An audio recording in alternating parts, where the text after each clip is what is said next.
Situation. The 120 Newton force is applied as shown to one end of the curved wrench.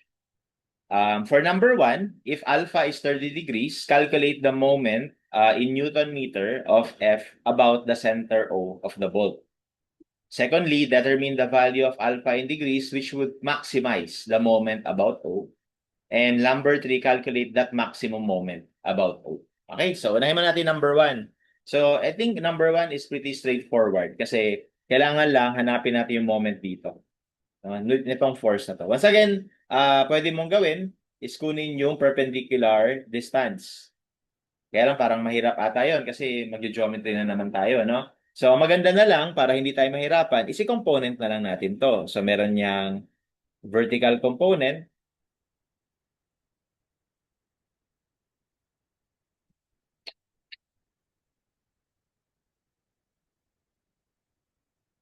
Okay, at meron niyang horizontal component.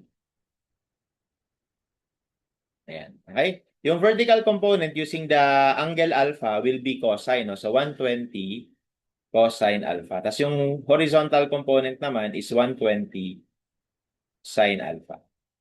Ayan. Okay? And then, dahil ang pinapamoment is about 0.0, so kailangan natin ng mga perpendicular distances ng component. So para dito, para sa vertical component, kailangan lang natin to. Yan, kailangan lang natin yan. Okay? So ano yan? So well, um, from here to here, no, dahil binigay naman radius, so 70 to. And then from here to here, so nakalagay naman sa figure, this is 150. And then from here to here, is once again, itong length na to, is itong length lang na to, which is yung radius na 70. So, ibig sabihin, di 70 plus 150 plus 70, so that's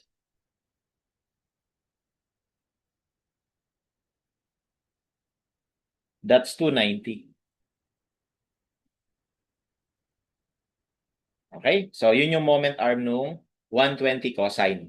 So, para naman sa kabila, no? Para sa 120 sine, ang magiging moment arm niya ay ito naman. Ayan. Okay? So, ano naman yung length niyan? Okay? So, i-breakdown ulit natin. Mula dito hanggang dito, 25. Okay? Tapos mula dito hanggang dito is 70. Tapos mula dito hanggang dito, sorry, hanggang dito lang muna.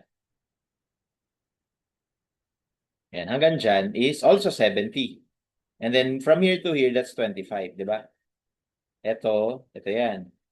Ito rin yun. Ito, which is ito rin. Ito naman ay ito. Okay, so that's 25 plus 25 plus 70 plus 70.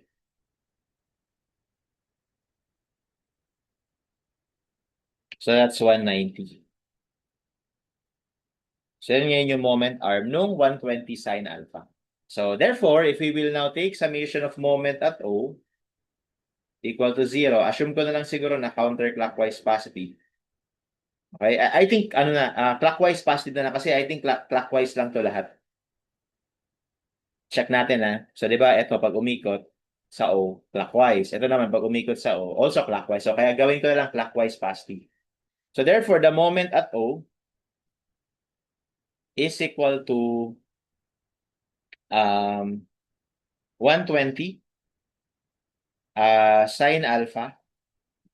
Tapos ang moment arm nun 190 plus 120 cosine alpha and ang moment arm nun is 290. So ganyan. Okay, so therefore the moment at O, okay, so again, ang alpha na gagamitin dito ay 30 degrees for number 1. Okay, so therefore we can solve for the moment at O.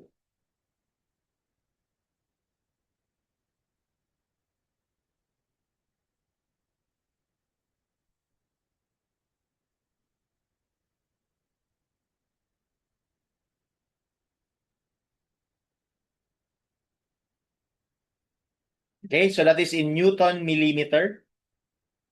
Okay, 37,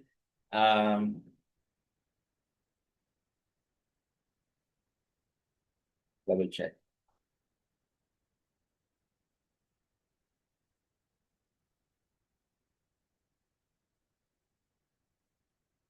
So this is 120 sine 30 times 190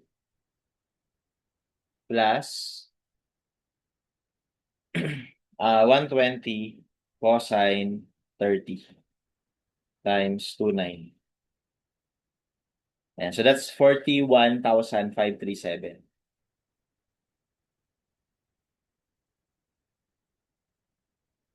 This is in Newton millimeter. So ang gusto lang naman na sa problem ay naka-Newton meter. So divide lang na 1,000. So 41.54 Newton meter.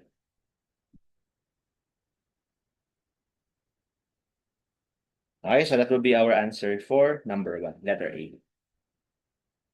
Next, number 2, determine the value of the angle alpha which would maximize the moment about O. So dahil gustong i-maximize, okay, so pwede natin i-utilize itong equation na to maximize yung moment na to. And dahil itong equation na to is a function, the moment is a function of alpha, then we can use calculus para malaman yung maximum moment, no? So remember sa calculus, to maximize a certain variable, no? We can take the derivative and then equate it to 0. Okay, so dito ang gawin natin, I will take the derivative of the moment at O with respect to alpha. Okay, and ano bang derivative muna nito? So wala, constant lang. So derivative ng sine is just cosine, no? So 120 cosine alpha times 190. Plus, ang derivative naman ng cosine ay negative sine. So 120 times negative sine alpha times 29. And because our goal is to maximize, we will just equate this to 0. So pag in-equate natin sa 0 yan, tapos dinivide mo lahat ng 120, kasi pare-paras lang may 120, no? So magka-cancel lang itong 120 na to. So we will be left with 190 cosine alpha plus minus sine alpha, 290 sine alpha.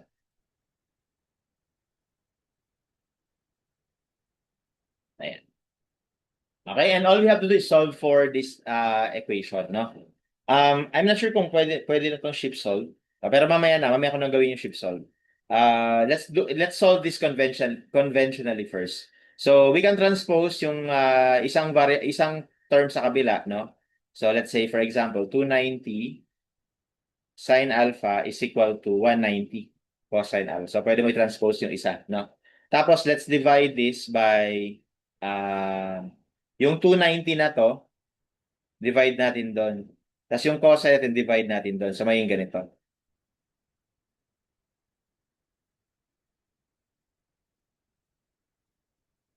Ayan. Okay? Tapos yung sine over cosine is tangent. Okay? So, therefore, yung alpha natin is arctangent of 190 over 29. And that gives us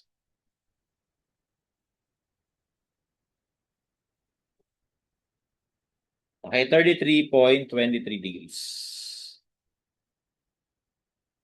So that will be our alpha to maximize the moment. Okay? So balik lang ako dito. Tingnan ko lang kung kapag sinip-solve natin yan, same answer.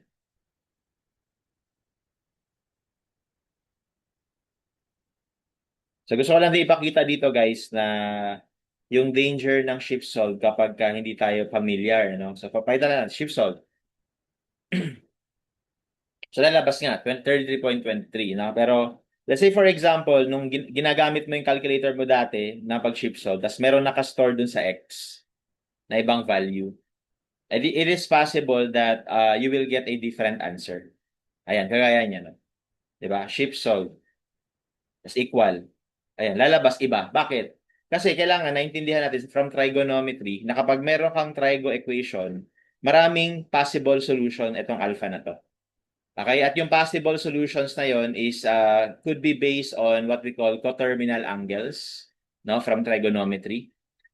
So basically, we don't really need to know that at this point, pero we have to be familiar na kapag meron kang trigo equation, maraming possible solution to. Pero ang hinahanap natin na ang hinahanap natin na acceptable solution dito is yung value ng alpha na acute angle.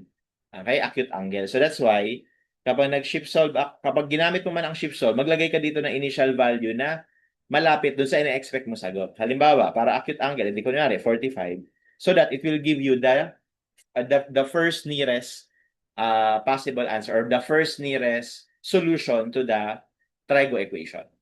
Okay, so imagine if I do negative 100. So meron din yung solution na negative. Ayan, negative 146. Di ba? Pero hindi yan yung ina-accept natin. Hindi yan yung hinahanap natin. Ang hinahanap natin um, um, is the acute angle that is positive. And that is still, ito. So again, let's say, palitan natin. 33.23 degrees. Okay? So, mag-ingat lang sa paggamit ng shift solve, no? Although, very convenient, pero dapat meron tayong alam din pagdating sa basic math para hindi tayo mabulag kapag may nilabas si calculator na answer. Okay? So, anyway, that's how we properly use shift solve. Now, so that's letter C. Now, for number 3, calculate the maximum moment. So, pinapahanap na yung maximum moment. So, basically, guys, nakuha na natin kung ano yung angle na dapat maximum yung moment. So, therefore, all you have to do is substitute that angle here. Bali, ito rin yun.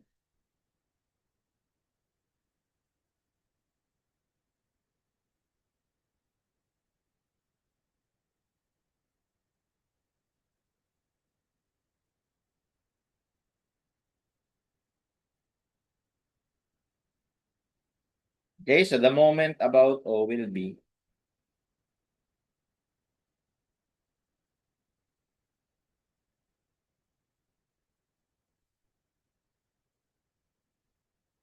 nakastore sa X yung answer, no? Yung alpha. Ayan.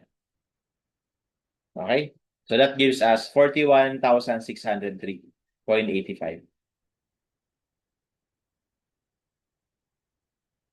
That is Newton millimeter. If you want it to be Newton meter, edi divide mo lang ng 1,000. And that will be our answer. Okay? So, that is letter A. And that's how we solve this problem.